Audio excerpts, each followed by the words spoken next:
Hello friends, welcome to రుచి వంటిల్లు. ఈ రోజు మనకు వంట చేయబుద్ధి కానప్పుడు, వంట చేసే టైం లేనప్పుడు, పిల్లలకు లంచ్ బాక్స్ లోకి ఏదైనా హెల్దీగా పెట్టాలనుకున్నా చాలా త్వరగా ఇలా దాల్ రైస్ చేయొచ్చు. టేస్ట్ అయితే చాలా బాగుంటుంది. ఈ దాల్ రైస్ ని మనం చాలా సింపుల్ గా తక్కువ టైంలో చేసేసుకోవచ్చు. సో లేట్ చేయకుండా వీడియోలోకి వెళ్ళిపోదాం.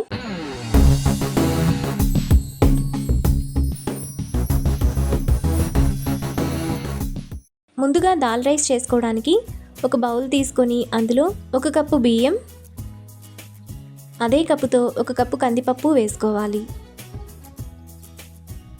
ఇప్పుడు నీళ్లు పోసుకొని పప్పు బియ్యాన్ని 3-4 సార్లు బాగా కడగాలి.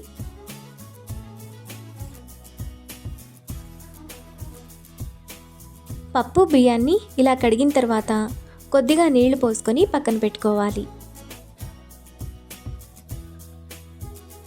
ఇప్పుడు స్టవ్ మీద కుక్కర్ పెట్టుకొని అందులో 1 టీ స్పూన్ ఆయిల్ వేసుకోవాలి. ఆయిల్ వేడైన తర్వాత 1 టీ స్పూన్ తాలింపు గింజలు, 1/2 టీ స్పూన్ ఇంగువ వేసుకొని ఫ్రై చేసుకోవాలి.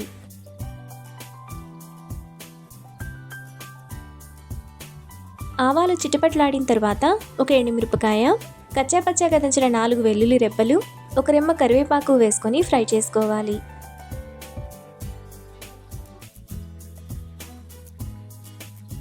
తాలింపంతా వేగిన తర్వాత అందులో సన్నగా తరిగిన 1 ఉల్లిపాయ, 2 పచ్చిమిరపకాయలు వేసుకొని ఫ్రై చేసుకోవాలి.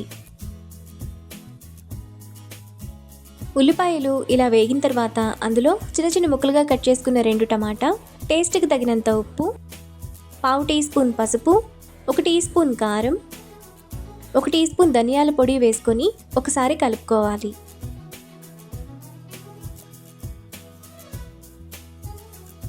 ఇలా కలుపుకున్న తర్వాత అందులో ముందుగా మనం కడిగి పక్కన పెట్టుకున్న బియ్యం పప్పును నీళ్లు లేకుండా వేసుకోవాలి. ఇప్పుడు 6 కప్పులు నీళ్లు పోసుకోవాలి. మనం పప్పు బియ్యాన్ని ఏ కప్పుతో తీసుకున్నామో అదే కప్పుతో నీళ్లు పోసుకొని కలుపుకోవాలి. ఇలా కలుపుకున్న తర్వాత కుక్కర్ మూత విజిల్ పెట్టుకొని 3 విజిల్స్ వచ్చేంత వరకు మీడియం ఫ్లేమ్లో ఉడకనివ్వాలి.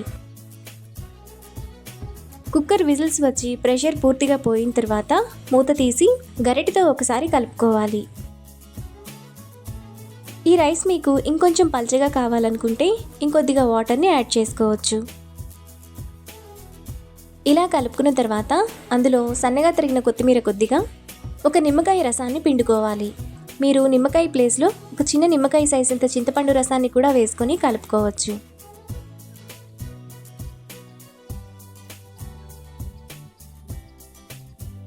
ఇలా కలుపుకున్న తర్వాత 1 నిమిషం పాటు లో ఫ్లేమ్లో ఉడకనివ్వాలి. 1 నిమిషం తర్వాత దాల్ రైస్ మనకి ఈ విధంగా చాలా టేస్టీగా రెడీ అయిపోతుంది. ఇప్పుడు ఈ రైస్ను ప్లేట్లోకి తీసుకొని నెయ్యి వేసుకొని కొద్దిగా వడియాలు వేసుకొని సర్వ్ చేసుకుంటే ఎంతో టేస్టీగా సింపుల్గా చేసుకునే దాల్ రైస్ రెడీ. ఈ రెసిపీని మీరు కూడా ట్రై చేసి మీకు టేస్ట్ ఎలా కుదిరిందో నాకు కామెంట్స్లో షేర్ చేయండి. ఈ వీడియో కనుక మీకు నచ్చినట్లయితే లైక్ చేసి, షేర్ చేసి, సబ్స్క్రైబ్ చేయండి.